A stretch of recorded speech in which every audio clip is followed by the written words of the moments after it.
Livro dos Médiuns. Segunda parte. Das Manifestações Espíritas. Capítulo 1. Da ação dos espíritos sobre a matéria. Posta de lado a opinião materialista, porque condenada pela razão e pelos fatos, tudo se resume em saber se a alma, depois da morte, pode manifestar-se aos vivos. Reduzida assim à sua expressão mais singela, a questão fica extraordinariamente desembaraçada. Caberia, antes de tudo, perguntar por que não poderiam seres inteligentes, que de certo modo vivem no nosso meio, se bem que invisíveis por natureza, atestar-nos de qualquer forma sua presença. A simples razão diz que nisto nada absolutamente há de impossível, o que já é alguma coisa. Demais, esta crença tem a seu favor o assentimento de todos os povos, porquanto com ela deparamos em toda parte e em todas as épocas. Ora, nenhuma intuição pode mostrar-se tão generalizada, nem sobreviver ao tempo, se não tiver algum fundamento. Acresce que se acha sancionada pelo testemunho dos livros sagrados e pelo dos pais da Igreja, tendo sido preciso o ceticismo e o materialismo do nosso século para que fosse lançada ao rol das ideias supersticiosas. Se estamos em erro, aquelas autoridades o estão igualmente. Mas isso não passa de considerações de ordem moral. Uma causa, especialmente, ha contribuído para fortalecer a dúvida, numa época tão positiva como a nossa, em que toda a gente faz questão de se inteirar de tudo, em que se quer saber o porquê e o como de todas as coisas. Essa causa é a ignorância da natureza dos espíritos e dos meios pelos quais se podem manifestar, adquirindo conhecimento daquela natureza e destes meios, as manifestações nada mais apresentam de espantosas e entram no cômputo dos fatos naturais. A ideia que geralmente se faz dos espíritos torna à primeira vista incompreensível o fenômeno das manifestações. Como estas não podem dar-se, senão exercendo o espírito ação sobre a matéria, os que julgam que a ideia de espírito implica a de ausência completa de tudo que seja matéria perguntam, com certa aparência de razão, como pode ele obrar materialmente? Ora, aí o erro, pois que o espírito não é uma abstração, é um ser definido, limitado e circunscrito. O espírito encarnado no corpo constitui a alma. Quando deixa, por ocasião da morte, não sai dele despido de todo o envoltório. Todos nos dizem que conservam a forma humana e, com efeito, quando nos aparecem, trazem as que lhes conhecíamos. Observemo-los atentamente, no instante em que acabem de deixar a vida, a chance. Em estado de perturbação, tudo se lhes apresenta confuso, em tomo, vê imperfeito ou mutilado, conforme o gênero da morte, o corpo que tiveram, por outro lado se reconhecem e sentem vivos, alguma coisa lhes diz que aquele corpo lhes pertence e não compreendem como podem estar separados dele. Continuam a ver-se sob a forma que tinham antes de morrer e esta visão, nalguns, produz, durante certo tempo, singular ilusão, há de se crerem ainda vivos. Falta-lhes experiência do novo estado em que se encontram, para se convencerem da realidade. Passado esse primeiro momento de perturbação, o corpo se lhes torna uma veste imprestável de que se despiram e de que não guardam saudades. Sentem-se mais leves e como que aliviados de um fardo. Não mais experimentam as dores físicas e se consideram felizes por poderem elevar-se, transpor o espaço, como tantas vezes o fizeram em sonho, quando vivos. Entretanto, malgrado a falta do corpo, comprovam suas personalidades, têm uma forma, mas que os não importuna nem os embaraça, têm, finalmente, a consciência de seu eu e de sua individualidade.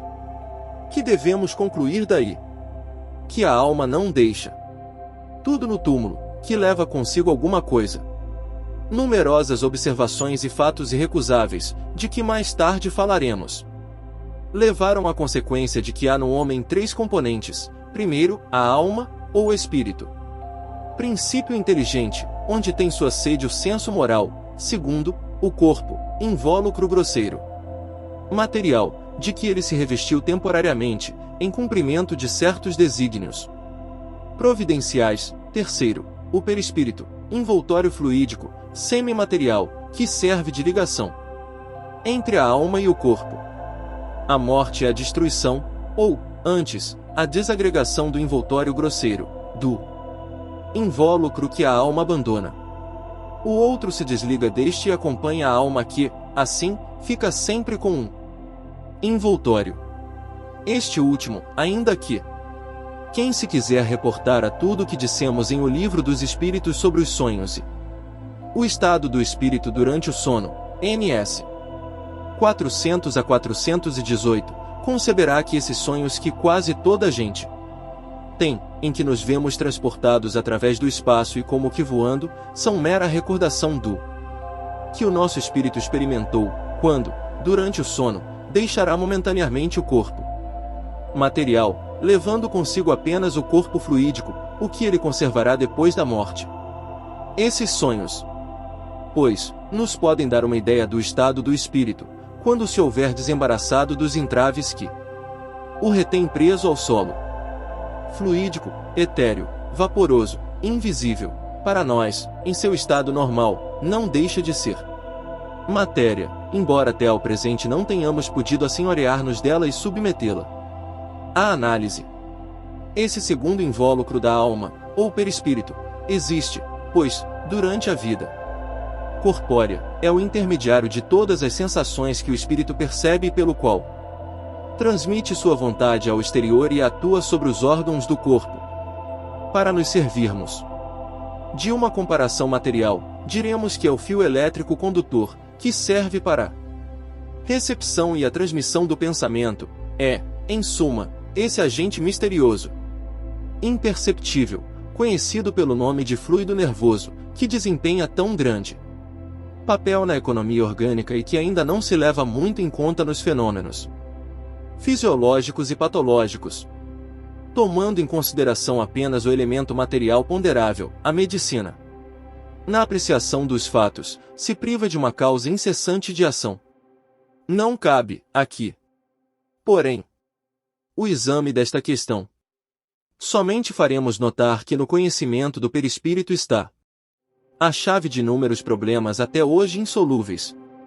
O perispírito não constitui uma dessas hipóteses de que a ciência costuma valer-se para a explicação de um fato. Sua existência não foi apenas revelada pelos espíritos. Resulta de observações, como teremos ocasião de demonstrar. Por ora e por nos não anteciparmos, no tocante aos fatos que havemos de relatar, limitar-nos-emos a dizer que, quer durante a sua união com o corpo, quer depois de separar-se deste, a alma nunca está desligada do seu perispírito. Há dito que o espírito é uma chama, uma centelha. Isto se deve entender com relação ao espírito propriamente dito, como princípio intelectual e moral, a que se não poderia atribuir forma determinada. Mas, qualquer que seja o grau em que se encontre, o espírito está sempre revestido de um envoltório, ou perispírito, cuja natureza se eteriza, à medida que ele se depura e eleva na hierarquia espiritual. De sorte que, para nós, a ideia de forma é inseparável da de espírito e não concebemos uma sem a outra. O perispírito faz, portanto, parte integrante do espírito, como o corpo faz do homem. Porém, o perispírito, só por só, não é o espírito, do mesmo modo que só o corpo não constitui o homem, porquanto o perispírito não pensa. Ele é para o espírito o que o corpo é para o homem, o agente ou instrumento de sua ação. Ele tem a forma humana e, quando nos aparece, é geralmente com a que revestiu o espírito na condição de encarnado. Daí se poderia supor que o perispírito, separado de todas as partes do corpo, se modela, de certa maneira, por este e lhe conserva o tipo. Entretanto, não parece que seja assim, com pequenas diferenças quanto às particularidades e exceção feita das modificações orgânicas exigidas pelo meio em um Qual o ser tem que viver, a forma humana se nos depara entre os habitantes de todos os globos? Pelo menos, é o que dizem os espíritos. Essa igualmente a forma de todos os espíritos não encarnados, que só têm o perispírito, a com que, em todos os tempos, se representaram os anjos, ou espíritos puros. Devemos concluir de tudo isto que a forma humana é a forma tipo de todos os seres humanos, seja qual for o grau de evolução em que se achem. Mas a matéria sutil do perispírito não possui a tenacidade, nem a rigidez da matéria compacta do corpo, se assim nos podemos exprimir, flexível e expansível. Donde resulta que a forma que toma, conquanto decalcada na do corpo, não é absoluta. Amolga-se à vontade do espírito, que lhe pode dar aparência que entenda, ao passo que o invólucro sólido lhe oferece invencível resistência. Livre desse obstáculo que o comprimia, o perispírito se dilata ou contrai, se transforma, presta-se, numa palavra, a todas as metamorfoses, de acordo com a vontade que sobre ele atua. Por efeito dessa propriedade do seu envoltório fluídico, é que o espírito que quer dar-se a conhecer pode, em sendo necessário, tomar a aparência exata que tinha quando vivo, até mesmo com os acidentes corporais que possam constituir sinais para o reconhecerem. Os espíritos, portanto, são, como se vê, seres semelhantes a nós, constituindo ao nosso derredor toda a urna população, invisível no estado normal. Dizemos, no estado normal, porque, conforme veremos, essa invisibilidade nada tem de absoluta. Voltemos à natureza do perispírito, pois que isto é essencial para a explicação que temos de dar. Dissemos que, embora fluídico, o perispírito não deixa de ser uma espécie de matéria, o que decorre do fato das aparições tangíveis, aqui volveremos. Sob a influência de certos médiuns, tem-se visto aparecer em mãos com todas as propriedades de mãos vivas, que, como estas, denotam calor, podem ser palpadas, oferecem a resistência de um corpo sólido, agarram os circunstantes, de súbito, se dissipam, quais sombras. A ação inteligente dessas mãos, que evidentemente obedecem a uma vontade, executando certos movimentos, tocando até melodias num instrumento, prova que elas são parte visível de um ser inteligente invisível. A tangibilidade que revelam, a temperatura, a impressão, em suma, que causam aos sentidos, porquanto se há verificado que deixam marcas na pele, que dão pancadas dolorosas, que acariciam delicadamente, provam que são de uma matéria qualquer. Seus desaparecimentos repentinos provam, além disso, que essa matéria é eminentemente sutil e se comporta como certas substâncias que podem alternativamente passar do estado sólido ao estado fluídico e vice-versa. A natureza íntima do espírito propriamente dito, isto é, do ser pensante, desconhecemo-la por completo. Apenas pelos seus atos ele se nos revela e seus atos não nos podem impressionar os sentidos, a não ser por um intermediário material. O espírito precisa, pois, de matéria, para atuar sobre a matéria. Tem por instrumento direto da ação dos espíritos sobre a matéria.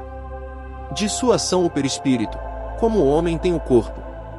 Ora, o perispírito é matéria, conforme acabamos de ver. Depois, serve-lhe também de agente intermediário o fluido universal, espécie de veículo sobre que ele atua, como nós atuamos sobre o ar, para obter determinados efeitos, por meio da dilatação, da compressão, da propulsão, ou das vibrações. Considerada deste modo, facilmente se concebe a ação do espírito sobre a matéria. Compreende-se, desde então, que todos os efeitos que daí resultam cabem na ordem dos fatos naturais e nada tem de maravilhosos. Só pareceram sobrenaturais, porque se lhes não conhecia a causa.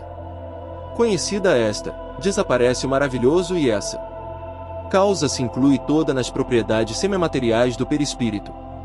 E uma ordem nova de fatos que uma nova lei vem explicar e dos quais, dentro de algum tempo, ninguém mais se admirará como ninguém se admira hoje de se corresponder com outra pessoa, a grande distância, em alguns minutos, por meio da eletricidade. Perguntar-se-á, talvez, como pode o espírito, com o auxílio de matéria tão sutil, atuar sobre corpos pesados e compactos, suspender mesas, etc. Semelhante objeção certo que não será formulada por um homem de ciência, visto que, sem falar das propriedades desconhecidas que esse novo agente pode possuir, não temos exemplos análogos sob as vistas. Não é nos gases mais rarefeitos, nos fluidos imponderáveis que a indústria encontra os seus mais possantes motores? Quando vemos o ar abater edifícios, o vapor deslocar enormes massas, a pólvora gaseificada levantar rochedos, a eletricidade lascar árvores e fender paredes, que dificuldades acharemos em admitir que o espírito, com o auxílio do seu perispírito, possa levantar uma mesa? Sobretudo sabendo que esse perispírito pode tornar-se visível, tangível e comportar-se como um corpo sólido.